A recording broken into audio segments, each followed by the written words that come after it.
¿Qué tal amigas? ¿Qué tal amigos? Qué gusto saludarles nuevamente aquí en Análisis con su servidor Eduardo Andrade en el canal que tiene el mejor auditorio de YouTube.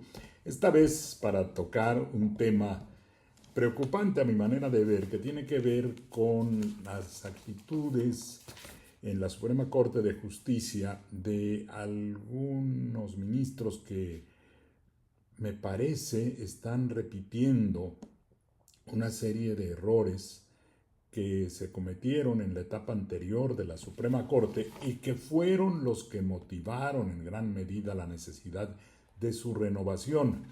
Por eso he titulado hoy a esta emisión Crónica de una Corte desviada.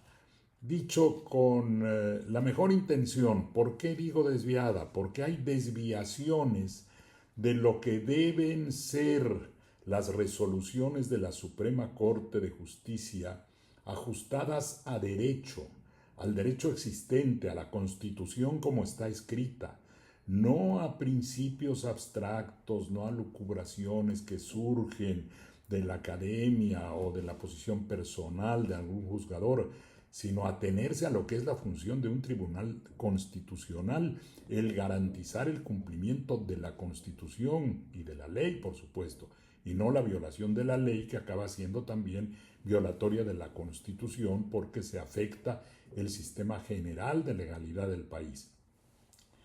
¿Y por qué esta preocupación que se acentuó la semana pasada en razón de una resolución? Y aquí a lo mejor voy a tener necesidad de ser un poquito técnico por las características de esta resolución, que de hecho lo que tiene como resultado esta resolución es que se deje de aplicar la ley a una persona que ha tenido en su posesión una cantidad de marihuana superior a aquella que está establecida como un límite que se permite, que se admite que pueda tener una persona que es farmacodependiente o consumidor, que en el caso de la marihuana son 5 gramos de acuerdo a la Ley General de Salud.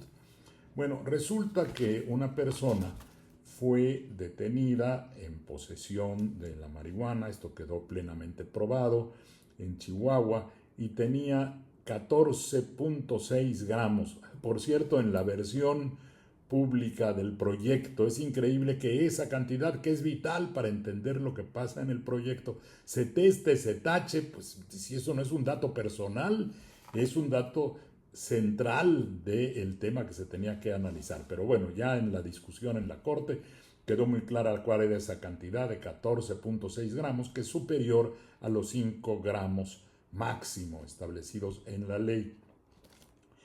Y la persona fue vinculada a proceso porque estaba dentro de esa hipótesis delictiva y le fue dictado este auto de vinculación a proceso contra el cual solicitó amparo y el asunto finalmente llegó a la Corte. No sé por qué la Corte no debería estar perdiendo el tiempo en cuestiones que ya estaban resueltas y bien resueltas previamente. Se apoya la participación de la Suprema Corte en que cuando persiste una cuestión de constitucionalidad, es decir, de que esté en duda la aplicación de una norma que pueda ser inconstitucional, conozca de ello la Corte. Sí, pero debe haber criterio en la Corte para saber cuándo de verdad ha subsistido ese problema de constitucionalidad y no que simplemente lo alegue el quejoso o su abogado y quiera que el asunto llegue hasta la Corte. Llegó, lo admitió la presidenta anterior, Norma Piña, no lo debía de haber admitido a mi juicio, se turnó para la resolución y luego ya lo hizo o se asumió por esta nueva Corte. El punto a discutir sobre constitucionalidad era el siguiente. A ver, trataré de hacerlo lo más accesible posible. La Ley General de Salud tipifica los delitos que tienen que ver con la posesión o con el tráfico de estupefacientes y el punto aquí es que hay una posibilidad de que no se ejerza la acción penal contra personas que dice la ley. Dice, el Ministerio Público no ejercerá acción penal por el delito previsto en el artículo anterior, que es justo este de la posesión simple de estupefacientes o de narcóticos. No ejercerá la acción penal en contra de quien sea farmacodependiente o consumidor, lo cual también es una circunstancia que hay que probar, y posea alguno de los narcóticos señalados en la tabla. Hay una tabla que contiene las sustancias cuya posesión es penalizada, siempre y cuando no rebase las cantidades que vienen en esa tabla. Continúo con la lectura. Aunque sea la persona farmacodependiente o consumidor y posea alguno de los narcóticos señalados en la tabla, en igual o inferior cantidad a la prevista en la misma, para su estricto consumo personal. Fíjense los elementos que tiene esta disposición. Por un lado, tiene que tratarse de una persona que se acredite, así debe entenderse, que es farmacodependiente o consumidor, con los problemas que tiene esta segunda categoría, porque ¿dónde empieza realmente la condición de consumidor? Pero dejo eso por un lado.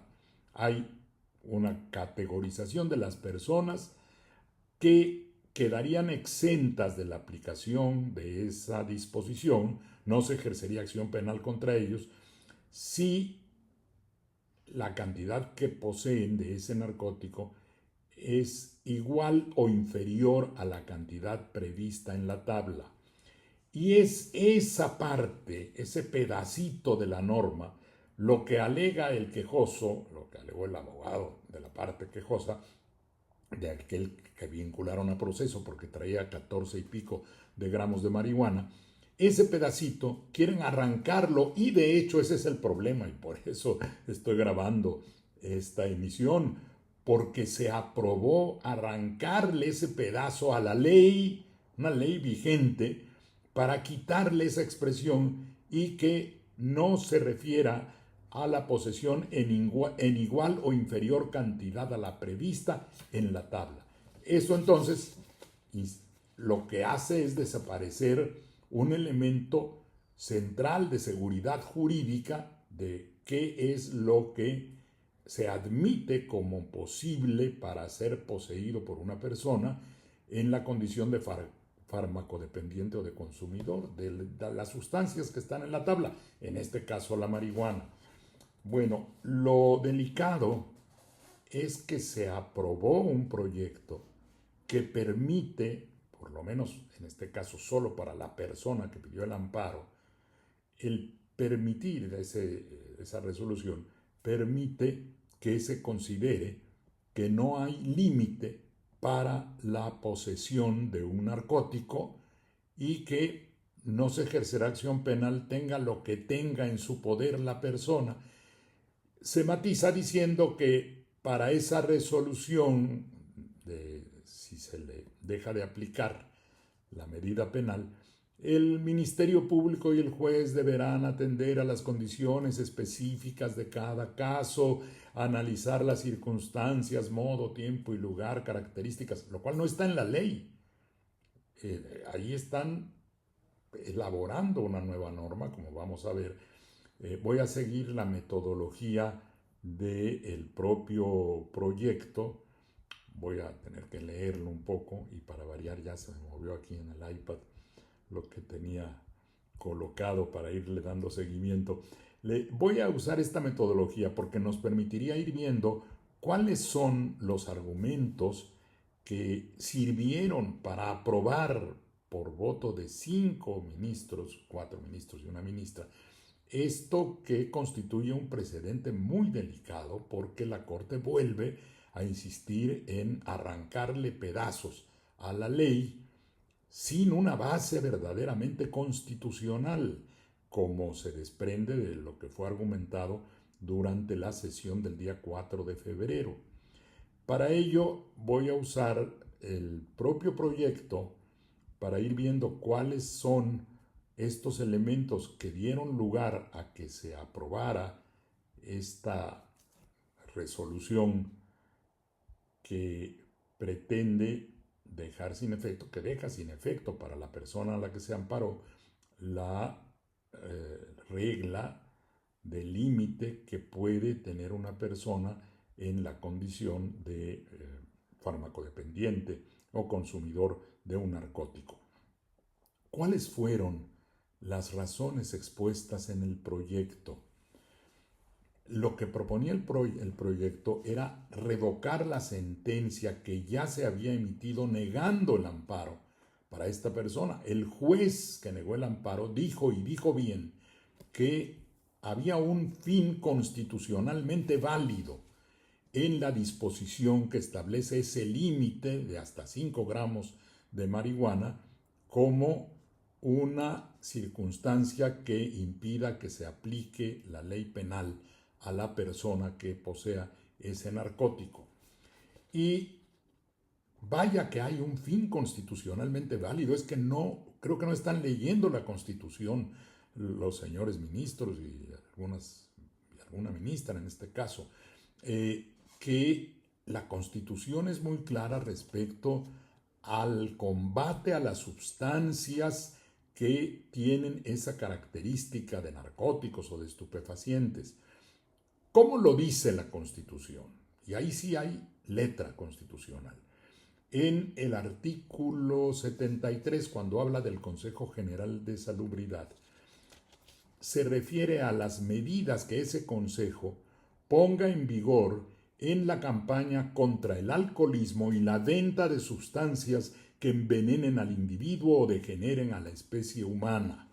Es un lenguaje antiguo, sí, pero la Constitución tiene que interpretarse históricamente con lo que se establece en cada momento y lo que quiere decir el constituyente. Aquí se está refiriendo a drogas, evidentemente, sustancias que envenenan al individuo, sí, es medio decimonónico el vocabulario, pero evidentemente hay una finalidad que se puede sostener en texto expreso de la Constitución, no en valores abstractos, en principios, en ideas, no, en texto constitucional.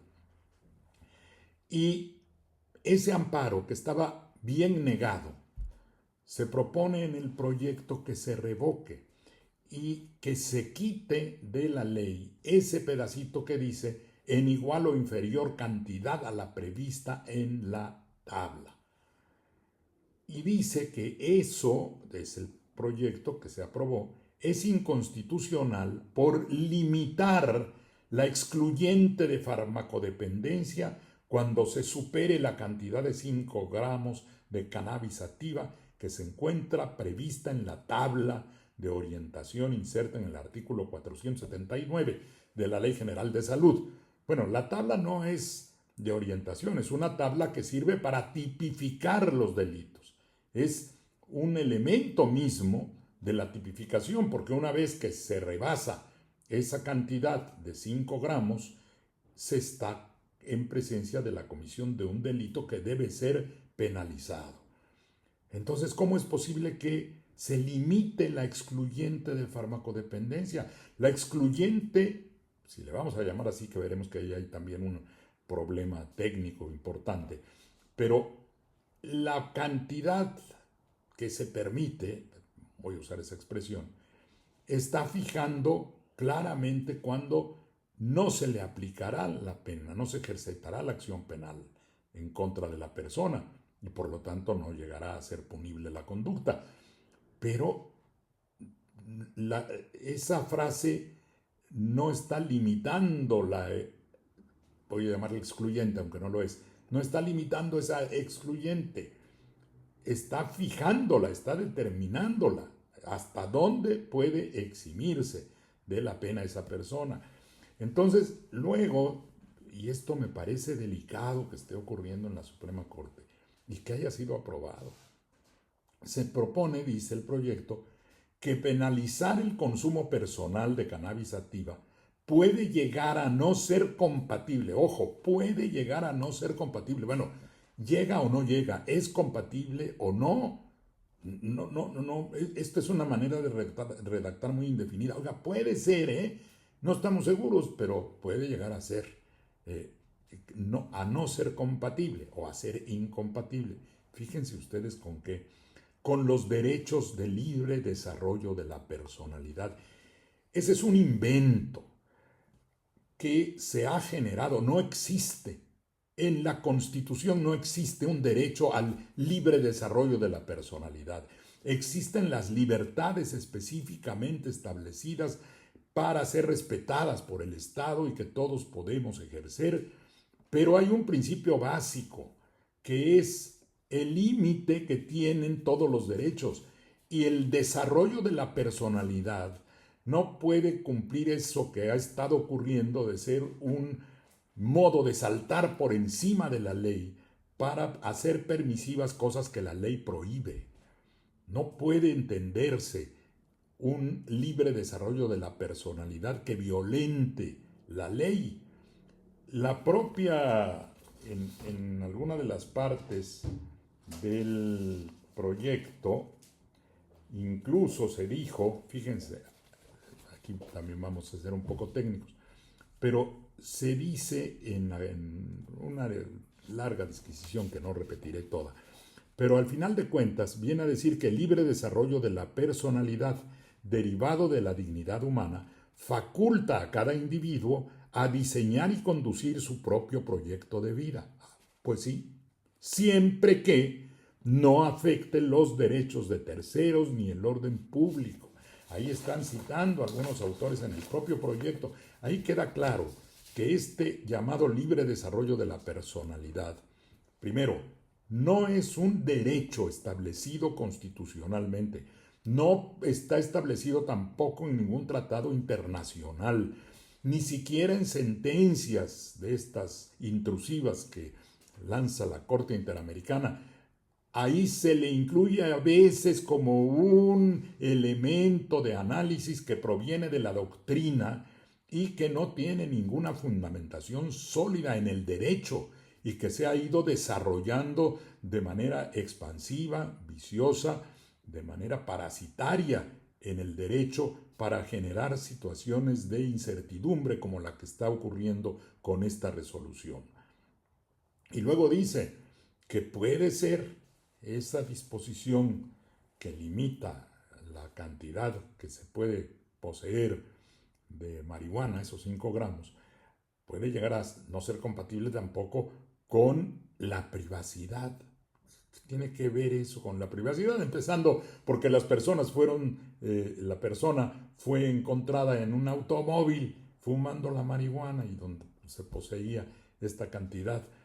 La salud, al derecho a la salud, ¿cómo va a ser contrario al derecho a la salud el establecer límites a la posesión de un narcótico y a la integridad personal?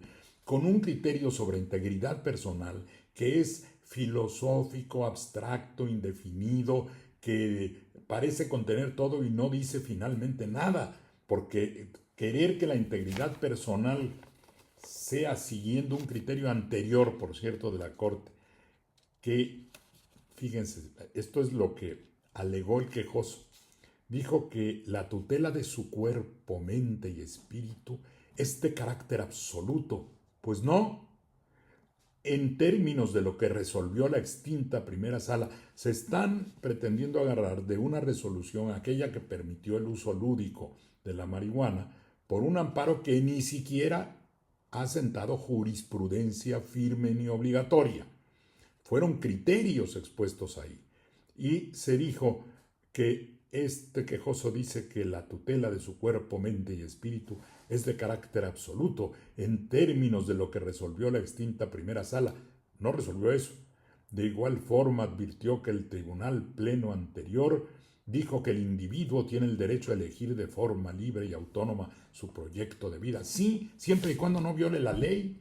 Pues si su proyecto de vida es ser narcotraficante, que la ley lo va a permitir porque es su personalidad. Está desarrollando su personalidad. Ese es un truco que se inventó en la academia, que no tiene sustento constitucional y que debería desterrar la Suprema Corte de sus razonamientos si quisiera apartarse de lo que ocurrió en el pasado, pero lo está repitiendo.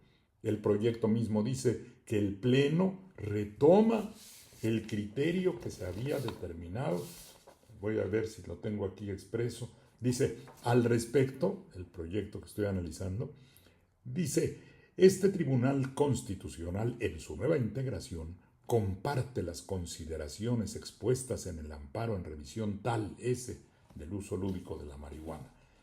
¿Por qué las comparte? ¿De verdad está de acuerdo en que se pueda pasar por encima de la ley y quitarle pedazos que no tienen ninguna justificación para ser considerados inconstitucionales? Dice que en lugar de atenerse a lo que dice la ley, los jueces deben tomar y los ministerios públicos deben tomar en consideración las circunstancias objetivas del caso, como la cantidad, el tiempo, el lugar y el modo de posesión, así como las circunstancias subjetivas relacionadas con la situación particular del imputado, tales como la condición de farmacodependencia, su entorno cultural o incluso sus creencias. ¿Cuáles creencias? Las religiosas se tienen que tomar en cuenta. Esta redacción, en todo caso, sería la redacción de un precepto legal.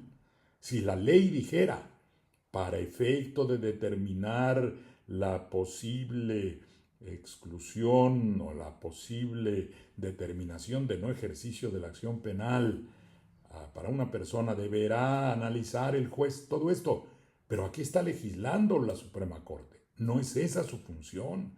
Y eso se le dijo claramente a los ministros que estaban apoyando y que finalmente apoyaron este delicadísimo proyecto. Hubo, y voy a ir siguiendo esta metodología, cuáles fueron las objeciones bien presentadas. La ministra Yasmín Esquivel, con toda claridad, hizo notar que esta tarea, en todo caso, es legislativa, que la Suprema Corte no puede arrogarse el poder de hacer leyes o de quitarle valor a una ley actuando como un legislador cuando hay disposiciones tan precisas y claras como esa. Entonces, uno de los primeros argumentos sólidos fue ese, de que estaban invadiendo las tareas de los legisladores. Así lo dijo la ministra Yasmín Esquivel, lo dijo también la ministra Ríos, la ministra Batres, creo que la ministra Herrerías también, pero estuvieron ellas cuatro combatiendo, sin éxito desgraciadamente, este proyecto. Luego dice que es curioso, en una parte del texto dice que el propio legislador contempló la salvedad del delito partiendo de la premisa que es una acción privada, que no tiene incidencia sancionable en la salud pública. Eso no es cierto.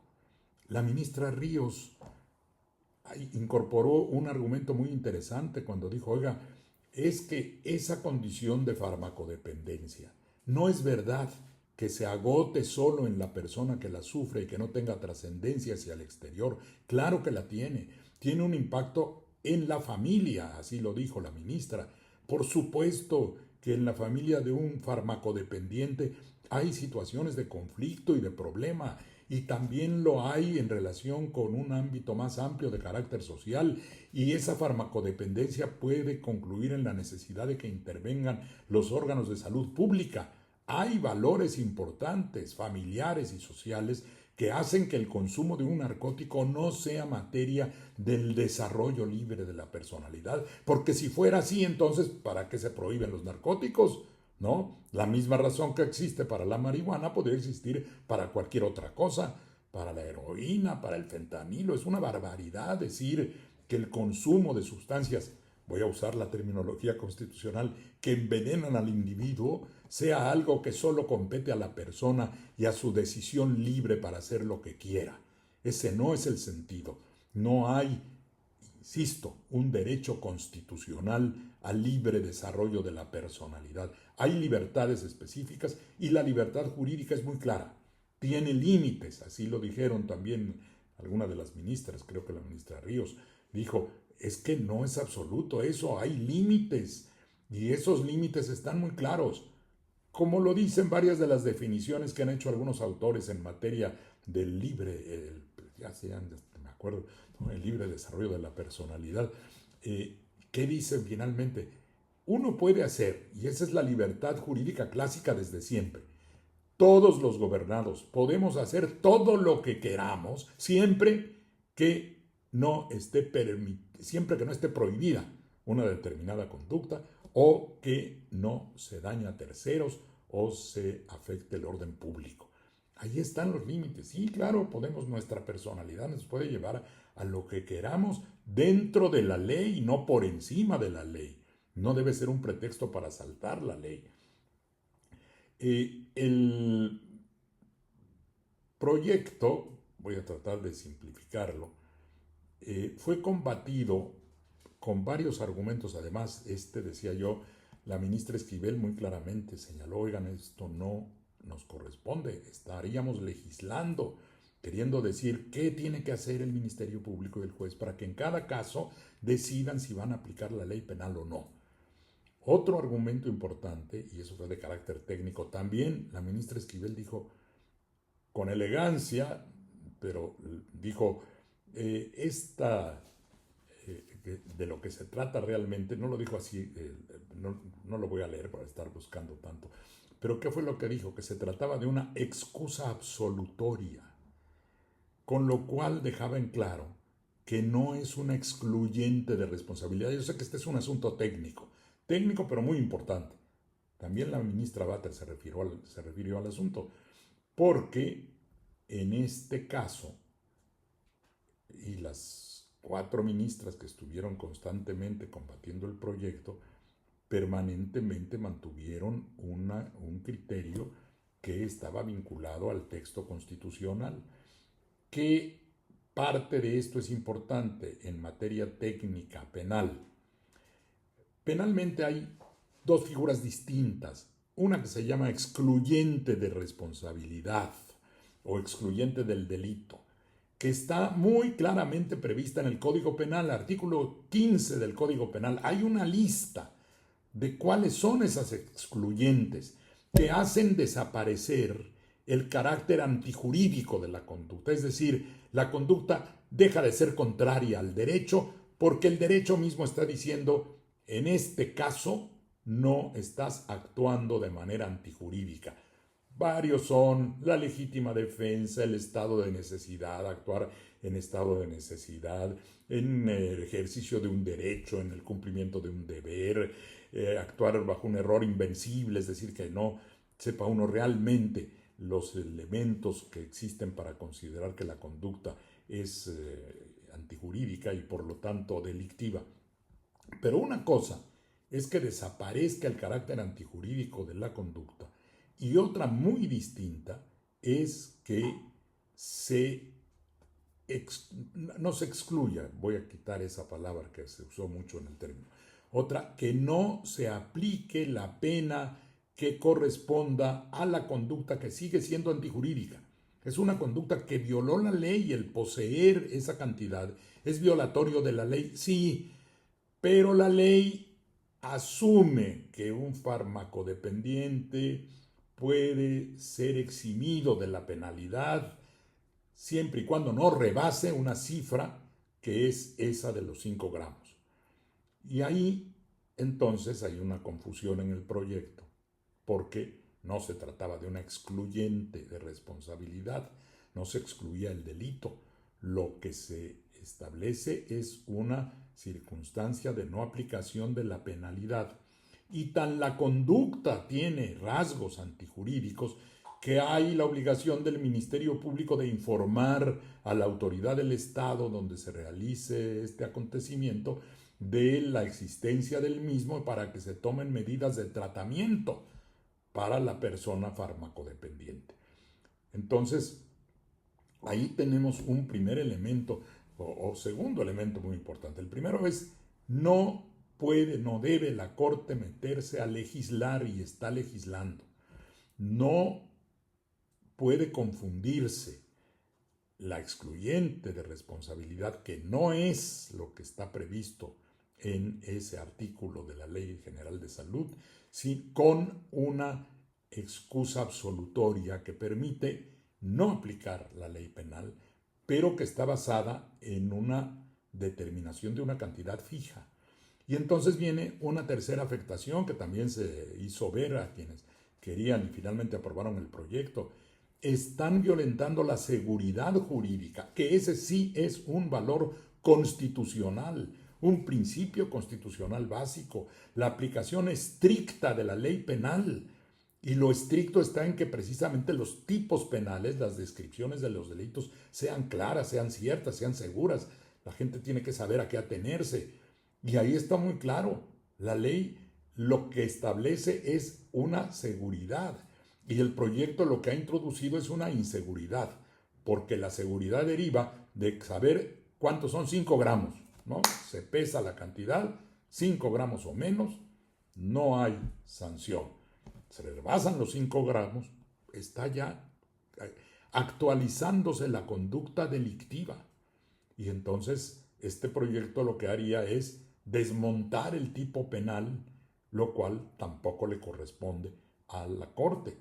Insisto, ahí la participación de la ministra Esquivel fue determinante en cuanto a cómo también la propia Corte ha señalado que los congresos tienen una facultad de libre configuración. La Constitución, y eso sí está también expreso en la Constitución, no es un principio genérico así como libre desarrollo de la personalidad y el principio de lesividad mínima que adujo también el proyecto. No, esos no son términos constitucionales concretos, identificables. Lo que sí es identificable es la facultad del Congreso para legislar en materia penal, para definir los tipos penales. Y eso le corresponde en el ámbito federal al Congreso de la Unión y en los ámbitos locales a los congresos de las entidades federativas.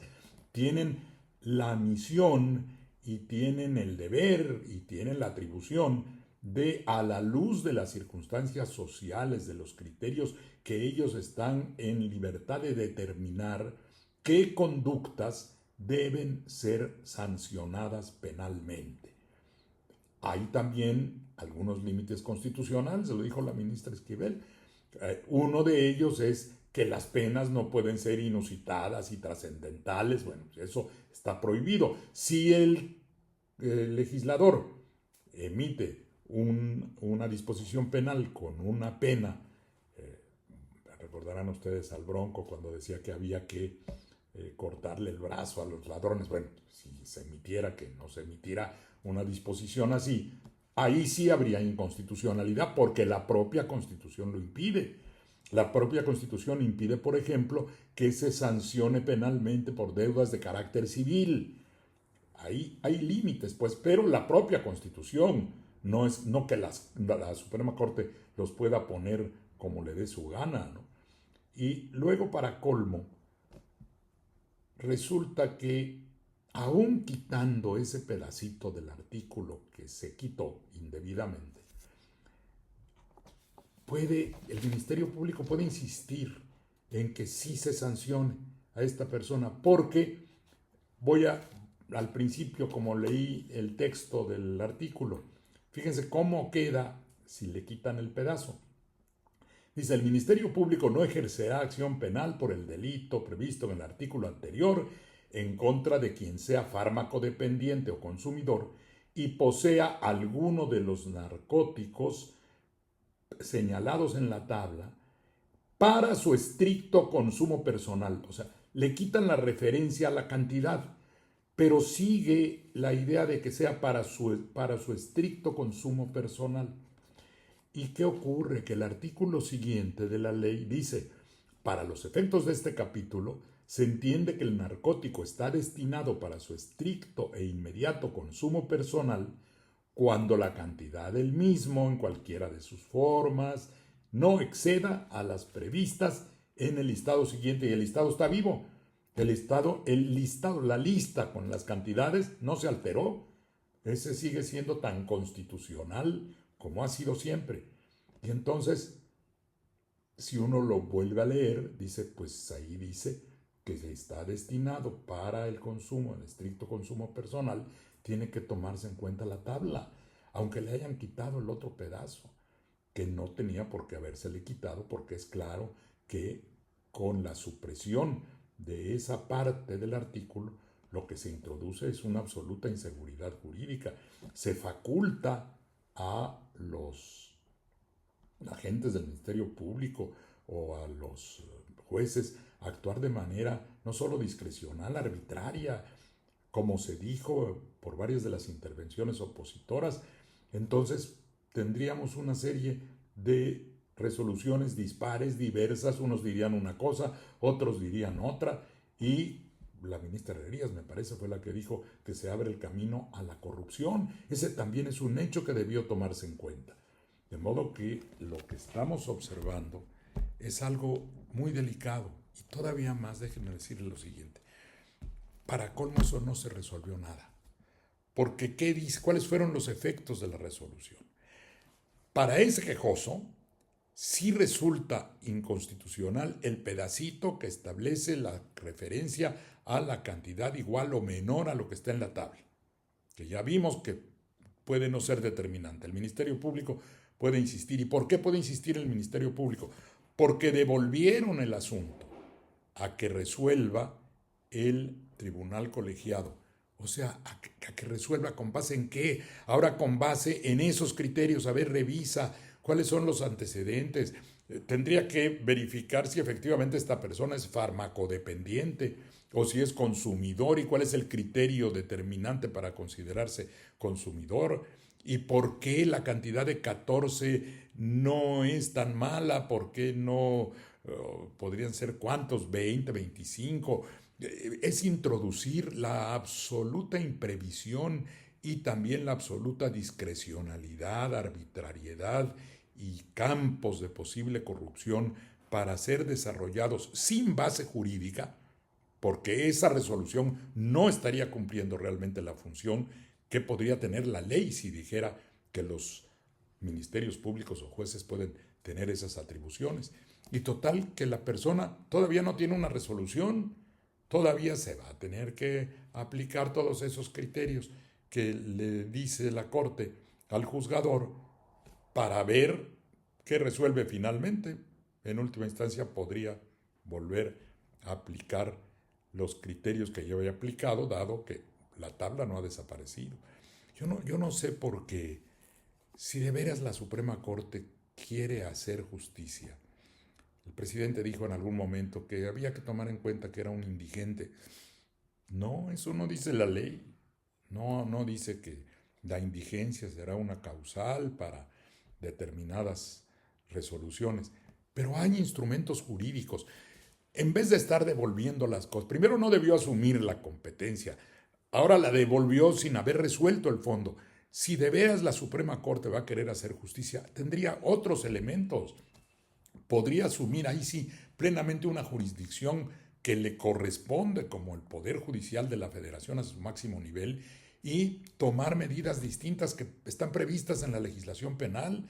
Por ejemplo, la sustitución de la pena.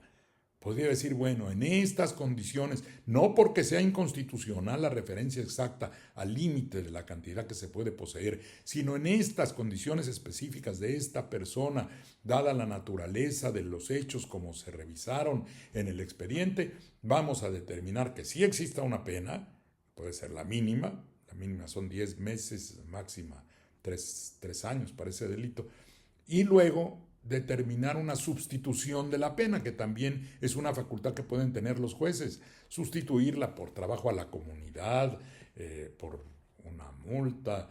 Hay posibles sustituciones que están previstas, esas existen en el Código Penal. Se puede sustituir por un tratamiento en libertad. Si la persona es farmacodependiente, procedería a un tratamiento en libertad. Hay formas de lograr soluciones justas sin violar la ley y sin pretender meterse en el terreno de los legisladores. Ese fue uno de los principales problemas de la Corte anterior. Esas desviaciones que ahora se está repitiendo, y no solo las repite, sino que toma los mismos criterios que tenían ese vicio de estar por encima de las verdaderas funciones de la Corte y los retoma un grupo de integrantes del Pleno con un grave riesgo para la seguridad jurídica, para la vigencia real de nuestra Constitución y para el propósito que se pretendía al realizar el cambio del Poder Judicial. Es todo por hoy. Muchas gracias por su atención. Hasta la próxima.